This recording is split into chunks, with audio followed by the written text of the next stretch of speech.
16 জুলাই 2007 গ্রেপ্তার হবার আগ মুহূর্তে দেশবাসীর জন্য গণতন্ত্রের মানসকন্যা শেখ হাসিনা একটি চিঠি লেখেন।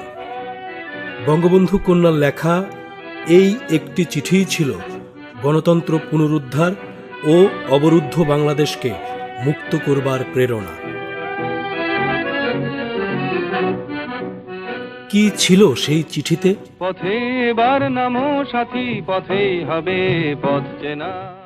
প্রিয় দেশবাসী, আমার সালাম নেবেন। আমাকে সরকার গ্রেপ্তার করে নিয়ে যাচ্ছে, কোথায় জানি না। আমি আপনাদের গণতান্ত্রিক অধিকার ও অর্থনৈতিক মুক্তির লক্ষ্যেই সারা জীবন সংগ্রাম করেছি। জীবনে কোনো অন্যায় করিনি, তারপরেও মিথ্যা মামলা দেয়া হয়েছে। উপরে আল্লাহ রাব্বুল আলামিন ও আপনারা দেশবাসী, আপনাদের উপরই আমার ভরসা।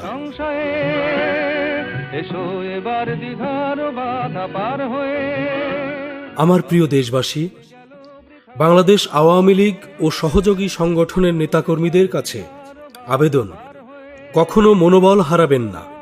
অন্যায়ের প্রতিবাদ করবেন। যে যেভাবে আছেন অন্যায়ের বিরুদ্ধে রুখে দাঁড়াবেন। মাথা নত করবেন না। সত্যের জয় হবেই। আমি আছি আপনাদের সাথে, আমৃত্যু থাকব।